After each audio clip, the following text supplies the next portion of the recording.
Today I'm going to go through all the handstand push-up variations, but I'm going to stick to a strict tempo. So for my training, I'm going to try and hold 7 seconds on the way down and then 7 seconds on the way back up to be around that 14 or 15 second mark per set or per repetition.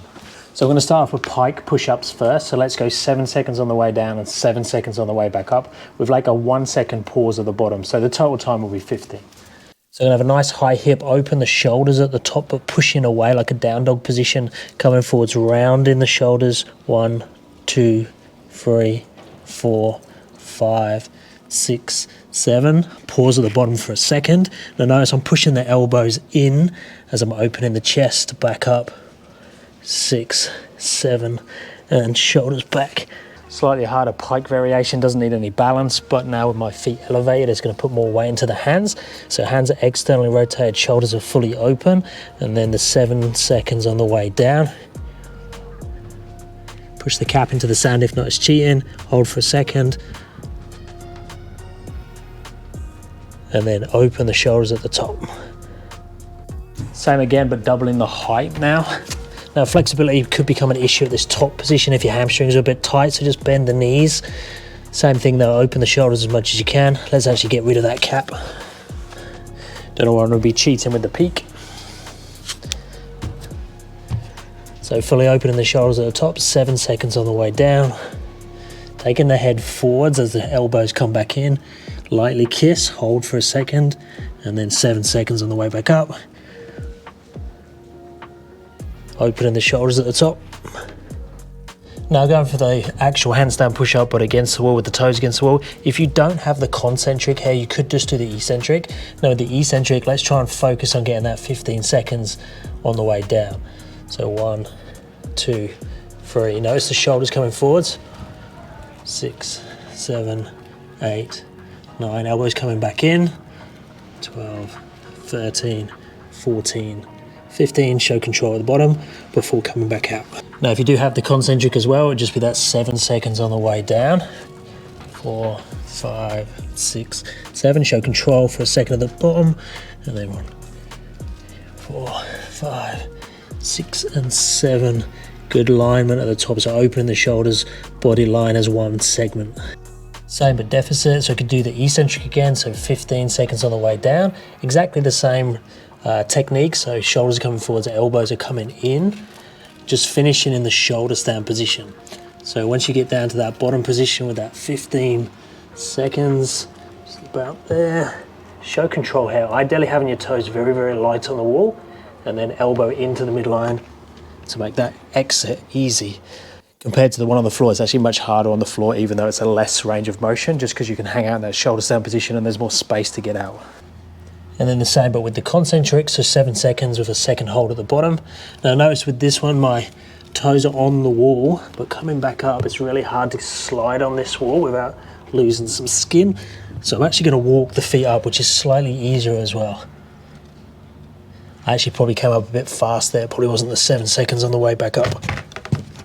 And then the same freestanding, so we could just do the eccentric, so the 15 second on the way down, showing control. Ideally you won't be struggling for balance on the way down, but most people mess up because of the balance, not necessarily because of the strength. So 15 seconds with a hold at the bottom and then come back out.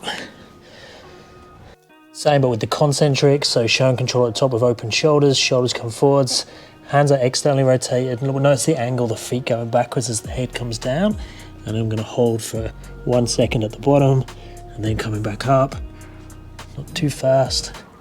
Make sure I open the shoulders, show control before coming back down. Now if you don't have that freestanding shoulder stand yet, but you're working on the handstand push-ups up against the wall, I'd recommend that you work the freestanding shoulder stand by itself, because when you do start freestanding the handstand push-up and the eccentrics, you want to make this position really comfortable. So then when you're doing the eccentrics and coming down, you've got a target you can go to, and again, you're balanced. The same as the transition on the way down, you ideally want to be fully balanced the whole time. And then it's just strength that you're using. You're not using any strength towards the balance. So there, showing control, 2 to 3 seconds, and come back out. Okay, and then the same, but coming with the concentric, so 7 seconds on the way down. 4, 5, 6. This one might be a little bit of a struggle to talk on the way back out. 6, 7. See, those you probably with the deficit, you can go a little bit longer than 7 on each side.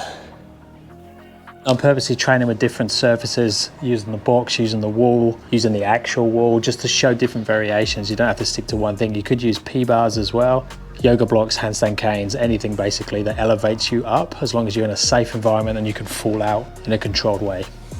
So then I'm going to go into the 90-degree handstand push-up. The same thing with the deficit handstand push-up. You want to have that strong base that you're moving to. So this one's a externally rotated elbows into the side position. So like that bent arm planche position. Don't have a gap here. Having a gap there makes it much, much harder. So especially when you're learning. So in that position, elbows into the side, and then you could go straddle or legs together. Just making sure that feels very strong. So when you're coming down, you can finish in that position. So same thing. Let's start with the eccentrics with that hold at the bottom. 15 seconds is the goal. So open the shoulders, show control, elbows in as I come down.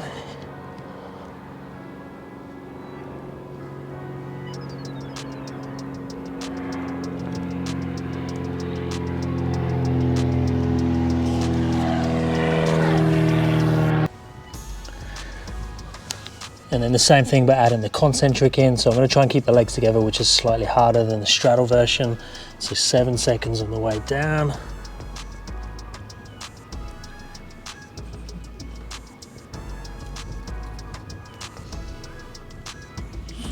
Hard to talk on this one.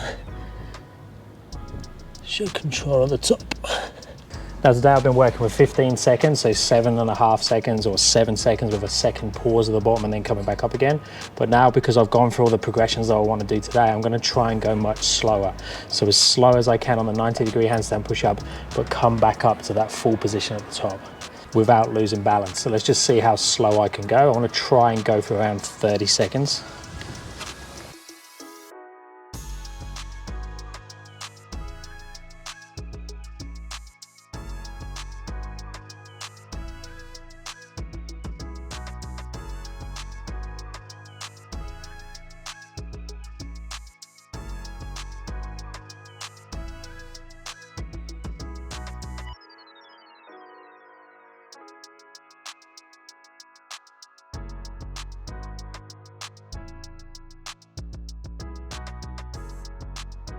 So I think that was as slow as I can.